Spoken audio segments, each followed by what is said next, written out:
दोस्तों नमस्कार, मैं रम्मू सिंह। मुगल कालीन जैसा जजिया टैक्स बंद करे भाजपा सरकार। मुस्लिम शासकों ने सिर्फ हिंदुओं पर जजिया टैक्स लगाया था। ऐसा ही कुछ एमपी में भाजपा की शिवराज सरकार ने शुरुआत की है।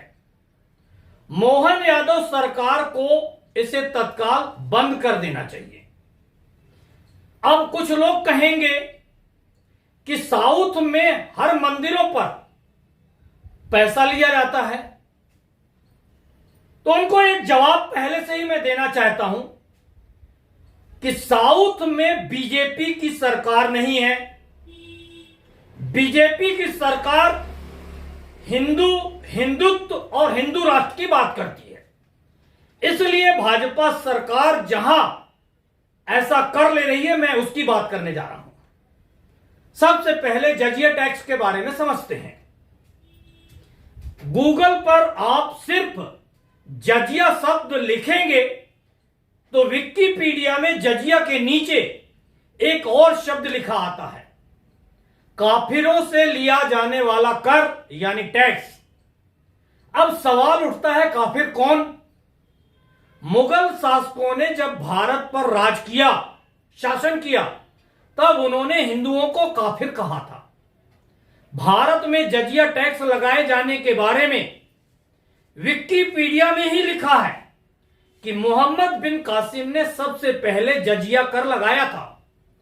इस मुगल शासक ने भारत के सिंध प्रांत के देवल धार्मिक स्थान में सर्वप्रथम जजिया टैक्स लगाया था। इसके बाद दिल्ली सल्तनत के सुल्तान बने फिरोज तुगलक का नाम सामने आता है। तुगलक ने हिंदुओं पर जजिया कर लगाया, मगर ब्राह्मणों को इस कर से पहले मुक्त रखा गया था। लेकिन फिरोज तुगलक ने ब्राह्मणों से भी जजिया कर लेने का फरमान बाद में जारी कर दिया। यह पहला सुल्तान था जिसने ब्राह्मणों पर भी जजिया कर लगाया। फिरोज तुगलक के इस फरमान के बाद ब्राह्मणों ने दिल्ली में भूख हड़ताल की थी। सुल्तान तुगलक पर भूख हड़ताल से कोई फर्क नहीं पड़ा। ऐसे में दिल्ली की जनता ने ब्राह्मणों के हक का जजिया टैक्स जमा दिया था। तुगलक के बाद लोदी वंश के शासक सिकंदर लोदी ने जजिया कर लगाया। अलाउद्दीन खिलजी ने तो हदें ही पार कर दी थी।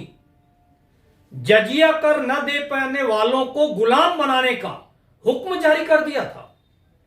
फिर गुलामों को ऐसे शहरों में बेच दिया जाता था जहां मजदूरों की ज्यादा जरूरत होती थी। विकिपीडिया ने आगे लिखा है, इतिहासकार जियाउद्दीन बर्नी ने लिखा है कि बयाना के काजी मुगिसुद्दीन ने अलाउद्दीन को सलाह दी थी, इस्लाम की जरूरत है कि हिंदुओं पर जजिया कर लगाया जाए ताकि हिंदू का अपमान किया जा सके। कश्मीर में सर्वप्रथम जजिया कर सिकंदर शाह ने लगाया था। गुजरात में जजिया कर सबसे पहले अहमद शाह ने 1411 से 1442 ईस्वी के समय लगाया था।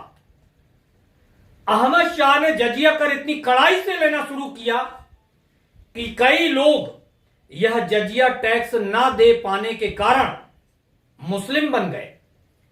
फिर शेर शाह का शासन आया।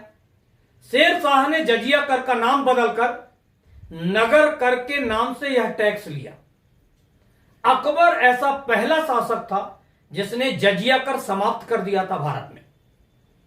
बाद में औरंगजेब ने फिर से जजिया कर शुरू किया। जजिया कर एक तरह का धार्मिक टैक्स था जो मंदिरों में जाने वालों से वसूला जाता था। मुझे लगता है एमपी के उज्जैन में स्थित भगवान महाकाल के दर्शन के लिए 1500 रुपए तक लिए जा रहे हैं। कुछ लोग कहते हैं कि गर्भगृह में महाकाल को छूकर दर्शन करने, उनकी पूजा आराधना करने के लिए 5000 रुपए तक लिए जाते हैं। 5000 रुपए देने वाले लाइन में नहीं लगते। एमपी के उज्जैन में यह महाकाल दर्शन के लिए पैसे लिए जाने की शुरुआत हिंदुत्व की बात करने वाली भाजपा की सरकार के शिवराज सिंह चौहान ने शुरू किया था। अब मोहन यादव मुख्यमंत्री हैं। मोहन यादव खुद महाकाल की नगरी उज्जैन के हैं। मुझे लगता है हिंदुओं को हिंदू मंदिरों में दर्शन करने निःशुल्क जाने देना चाहिए। मुगल शासकों ने जजिया कर खजाना भरने के लिए लगाया था, मगर हिंदुत्व हिंदू राष्ट्र की बात करने वाली भाजपा की सरकार के लोग मंदिरों में प्रवेश के नाम पर पैसे लेने का सिस्टम क्यों लागू कर रहे हैं? इसे किस रूप में देखा जाना चाहिए? कोई गरीब हो तो वह भगवान महाकाल के दर्शन नहीं कर सकता, या अमीरों के लिए अलग भगवान? अमीर आए, ज्यादा पैसे दें, हंसते हुए महाकाल के गर्भगृह तक जाएं, दर्शन करें और चले जाएं। कम पैसे देने वाले लोग घंटों घूमने के बाद महाकाल के दर्शन पाएं, वह भी दूर से धक्के खाते हुए। क्या यही हमारी हिंदुत्व की भावनाएं हिलोरे मार रही हैं? मुझे तो यह जानकर आश्चर्य हो रहा है और दुख भी कि कुछ कथावाचक, हिंदू कथावाचक मंच पर लोगों को बुलाकर प्रसाद देने के पैसे लेते हैं। पैसे यानी 150 रुपए नहीं, 51 हजार रुपए तक लिए जा रहे हैं। कहां जा रहा है हिंदू धर्म? कहां ले जाया जा रहा है हिंदू धर्म को? मैं मुख्यमंत्री मोहन यादव को एक सुझाव देना चाहता हूं कि मध्य प्रदेश के प्रत्येक मंदिर में प्रवेश निःशुल्क कर दिया जाना चाहिए। मंदिरों को कमाई का जरिया न बनाएं, बल्कि धार्मिक स्थलों पर पार्किंग के नाम पर, पूजा के नाम पर, प्रसाद के नाम पर, फूल माला के नाम पर होने वाली मनमानी लूट पर भी अंकुश लगाया जाना चाहिए। आप कल्पना करिए, कोई परिवार के साथ भक्ति भाव से भगवान के दर्शन के लिए अगर किसी मंदिर में जाता है और गाड़ी पार्किंग वाले की गुंडागर्दी से उसकी वसूली को लेकर अगर इस गाड़ी मालिक का अपमान कर दिया जाता है परिवार के सामने, क्या फिर जल्द वह किसी अन्य धार्मिक स्थान पर जाने के बारे में सोचेगा? एक चुभता हुआ सवाल, भाजपा भारत को हिंदू राष्ट्र बनाना चाहती है। मुगल शासकों ने हिंदू मंदिरों के दर्शन पर जजिया टैक्स लगाया था। आज भाजपा की सरकार बताए, क्या किसी मस्जिद, किसी गुरुद्वारे या किसी चर्च के प्रवेश में कहीं कोई शुल्क या कर या टैक्स लगता है क्या? फिर हिंदुत्व की बात करने वालों ने हिंदू मंदिरों में ही प्रवेश शुल्क क्यों लगाया है? शुल्क का मतलब कर या टैक्स ही होता है।